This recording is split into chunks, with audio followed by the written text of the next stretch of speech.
दोस्तों क्या आपको पता है कि अगर आपने अपने नाखून ज्यादा बढ़ाए तो आपकी अंगुलियां भी टेढ़ी हो सकती हैं। क्या आपको पता है हमारी छोटी छोटी गलतियों से हमारे कानों को कितना नुकसान पहुंचता है। क्या आपने कभी सोचा है कि अगर आपकी सारी हड्डियां एक साथ टूट जाएं तो क्या होगा। और तो और क्या आप जानते हैं कि मेल्स भी औरतों की ही तरह ब्रेस्ट फीडिंग कर सकते हैं। और क्या आप ये भी जानते हैं कि मैन को भी पीरियड्स होते हैं। जानने के लिए वीडियो को देखें एंड तक। Fact number 15। दोस्तों आप किसी पर्टिकुलर टाइम टेबल से तो नेल्स कट नहीं करते होंगे। जब आपको फील होता है कि आपके नेल्स बड़े हो गए हैं आप उन्हें काट लेते हैं। लेकिन क्या आप जानते हैं कि आपके नेल्स का ग्रोथ रेट क्या है और अगर आप अपने नेल्स को कभी भी ना काटे तो क्या होगा। असल में दोस्तों एक महीने में आपके नेल्स सिर्फ 3 से 4 मिलीमीटर तक बढ़ते हैं। यानी रोज आपके नेल्स लगभग 0.1 मिलीमीटर रेट से बढ़ते हैं। और आप अगर नेल्स को काटना बंद कर देंगे तो नेल्स के बढ़ने के साथ साथ गंदगी और इन्फेक्शंस भी बढ़ने लगेंगे। श्रीधर छिलाल ऐसे व्यक्ति हैं जिन्होंने 66 ईयर्स तक अपने लेफ्ट हैंड के नेल्स को नहीं काटा था। इसीलिए इनका नाम Guinness book of world record में भी मौजूद है। इन 66 सालों में इनके नेल्स की लेंथ 909 सेंटीमीटर हो गई थी। लेकिन इन 909 सेंटीमीटर नेल्स का वजन इतना बढ़ गया था कि उनकी हाथ की उंगलियां टेढ़ी पड़ गई थी। और तो और नेल्स के वजन से उनकी बॉडी की लेफ्ट साइड की नर्व्स भी डैमेज हो गई थी, जिसकी वजह से उनकी लेफ्ट ईयर की हियरिंग एबिलिटी भी खत्म हो गई थी। नंबर 14। दोस्तों ये साइकोलॉजिकली प्रूव्ड है कि अगर आपके आसपास कोई उबासी यानी यॉर्निंग करता है तो आपको भी ऑटोमेटिकली उबासी आने लगती है। लेकिन क्या आप जानते हैं कि उबासी लेना बॉडी के लिए बहुत जरूरी होता है, क्योंकि उबासी लेने से ह्यूमन ब्रेन का टेम्परेचर रेगुलेट होता रहता है, बॉडी एक्टिव रहती है, बॉडी के अंदर ऑक्सीजन सही से फ्लो होता रहता है और बॉडी के लंग टिश्यू लुब्रिकेटेड रहते हैं। सोचिए दोस्तों एक छोटी सी दिखने वाली एक्टिविटी आपकी बॉडी के अच्छे फंक्शनिंग में कितना ज्यादा कंट्रीब्यूट करती है। नंबर 13। वैसे बेड पर से उठने का मन तो किसी का भी नहीं करता है, लेकिन क्या हो अगर कोई आपको 2 महीनों तक बेड पर रहने के लिए $19,000 यानी 15 लाख रुपए दे। जी हाँ, ये चैलेंज नासा ने लोगों को दिया है। लेकिन ये सुनने में जितना आसान है उतना आसान ये है नहीं, क्योंकि 2 महीनों तक सिर्फ बेड पर रहना बहुत मुश्किल है। बल्कि ऐसा करने से ह्यूमन हाइबरनेशन भी हो सकता है, जैसे हार्ट रेट 150 बीट्स पर सेकंड, शोल्डर्स और हिप्स का ब्लड फ्लो रुक जाना, फैट बढ़ जाना, मेंटली इनएक्टिव हो जाना वगैरह वगैरह। और आखिर में ये आपकी जान भी ले सकता है। नंबर 12। दोस्तों स्किन हमारी पूरी बॉडी को कवर करती है, इसीलिए ये बॉडी का सबसे बड़ा ऑर्गन होती है। लेकिन क्या आपको पता है कि ह्यूमन स्किन की 1 इंच किस किस चीज से बनी हुई होती है। ह्यूमन स्किन की 1 inch 19 million skin cells, 650 sweat glands, 20 blood vessels और 1000 नर्व एंडिंग से बनी होती हैं। सबसे हैरान करने वाली बात यह है कि स्नेक्स की तरह ह्यूमन स्किन भी हर 28 डेज के बाद रिप्लेस होती है। आसान लफ्जों में कहें तो हर 28 डेज के बाद स्किन सेल्स जनरेट होती हैं और डेड स्किन सेल्स हवा में रिलीज हो जाते हैं। नंबर 11। हमारे कान बहुत ही नाजुक और सेंसिटिव ऑर्गन होते हैं जो बहुत जल्दी डैमेज हो सकते हैं। फिर भी हो सकता है कि आप में से अधिकतर लोगों को जब तक म्यूजिक तेज आवाज में ना चले मजा नहीं आता होगा, चाहे फिर म्यूजिक स्पीकर में बजे या हेडफोन्स में। लेकिन क्या आपको पता है कि तेज आवाज से आपके कानों को कितना नुकसान पहुंचता है। असल में हमारे ईयर ड्रम एक बहुत ही थिन टिश्यू होता है जो लंबे समय तक लाउड म्यूजिक सुनने से डैमेज हो सकता है। और तो और आपकी हियरिंग एबिलिटी भी डैमेज हो सकती है। बल्कि कान को साफ करने के लिए भी किसी ऑब्जेक्ट को कान में नहीं डालना चाहिए, इससे भी आपके ईयर ड्रम्स डैमेज हो सकते हैं। नंबर 10। जब आपको हिचकियां आती हैं तो आपसे कहा जाता है कि जरूर आपको कोई याद कर रहा है। लेकिन क्या आपको पता है कि हिचकियां आने का बायोलॉजिकल रीजन क्या होता है। असल में दोस्तों ह्यूमन बॉडी में लंग्स के नीचे डायफ्राम मसल्स होती हैं जो चेस्ट कैविटी से एब्डोमेन को अलग रखती हैं। और जब डायफ्राम इनवॉलंटरली कॉन्ट्रैक्ट हो जाता है तो हमारी वोकल कॉर्ड्स बंद हो जाती हैं और जिसकी वजह से ये हिक की आवाज आती है। इसीलिए इन्हें हिकअप्स कहा जाता है। हिचकियां मिनिमम 2 से 3 मिनट तक या मैक्सिमम 48 घंटों तक एक्टिव रह सकती हैं। लेकिन चार्ल्स ऑसबॉर्न ऐसे व्यक्ति हैं जिन्हें हिकअप्स का सबसे लंबा अटैक हुआ था। चार्ल्स को 68 सालों तक लगातार हिचकियां आती रही थी। इसीलिए चार्ल्स का नाम Guinness book of world records में सबसे ज्यादा लंबे वक्त तक हिचकियां लेने के नाम से मौजूद है। नंबर 9। मेल और फीमेल दोनों बॉडीज में मैमरी ग्लैंड्स होते हैं जो बॉडी के चेस्ट में लोकेटेड होते हैं। लेकिन फीमेल बॉडी में ये ग्लैंड्स थोड़ा अलग कैरेक्टरिस्टिक्स के साथ होते हैं जिससे मिल्क प्रोड्यूस होता है। लेकिन क्या आपको पता है कि मेल बॉडीज भी मिल्क प्रोड्यूस करती हैं और मेल्स भी ब्रेस्ट फीडिंग कर सकते हैं। ये वाकई सुनने में अजीब लगता है लेकिन ये सच है। मेल्स की बॉडी में भी मिल्क डक्ट्स होते हैं और कुछ मिल्क प्रोड्यूसिंग टिश्यूज जैसे ऑक्सीटोसिन और प्रोलैक्टिन के इम्बैलेंसेस से ऐसा होता है। लेकिन ये नहीं कहा जा सकता कि मेल के मिल्क की क्वालिटी फीमेल के मिल्क की तरह होती होगी या नहीं। वैसे ये मिल्क प्रोडक्शन मेल बॉडी के लिए एक एबनॉर्मलिटी है। नंबर 8। किसी किसी को बहुत ज्यादा स्वेटिंग होती है तो किसी किसी को बिल्कुल भी पसीना नहीं आता है। पसीना ना आने की कंडीशन को एनहाइड्रोसिस और ज्यादा पसीना आने को हाइपरहाइड्रोसिस कहते हैं। लेकिन दोस्तों पसीना ना आना भी आपके लिए बड़ी मुश्किल की बात है, क्योंकि एनहाइड्रोसिस से इंसानों की बॉडी में अलग अलग तरह की स्किन रिलेटेड प्रॉब्लम्स जैसे एक्ने, डार्क स्पॉट्स, रेडनेस होने लगते हैं। इसके ऑपोजिट पसीना आने से हमारी बॉडी हीट बाहर निकलती रहती है। नंबर 7। हमारी बॉडी को सपोर्ट करने और उसको स्ट्रेट रखने में हमारी स्केलेटन सिस्टम की 206 हड्डियां बहुत इंपॉर्टेंट रोल प्ले करती हैं। लेकिन क्या आपने कभी सोचा है कि अगर आपकी बॉडी की सभी हड्डियां एक साथ टूट जाएं तो क्या होगा।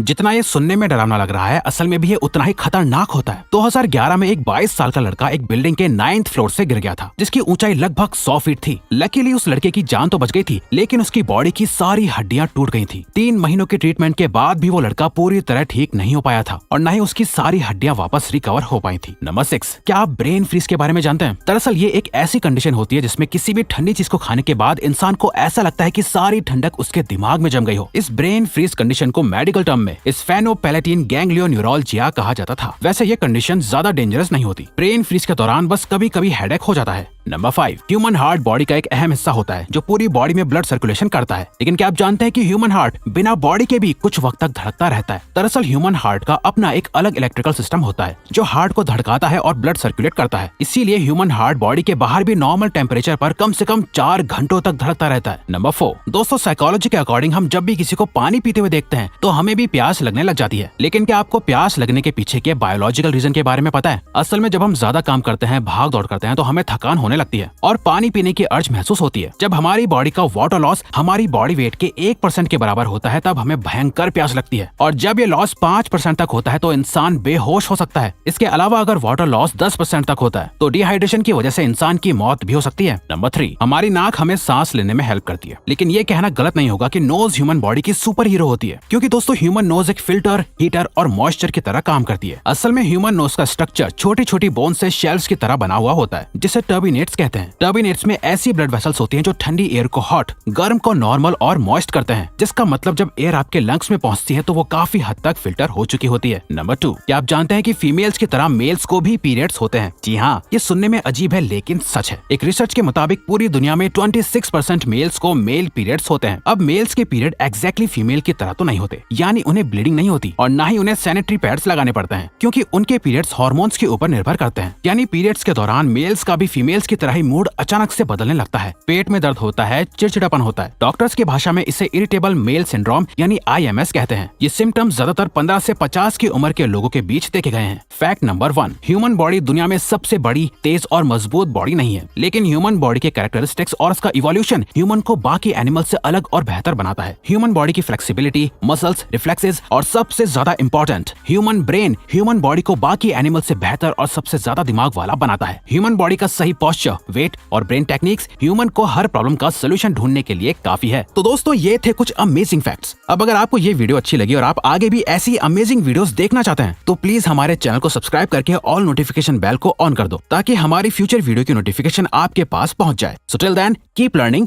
Keep growing.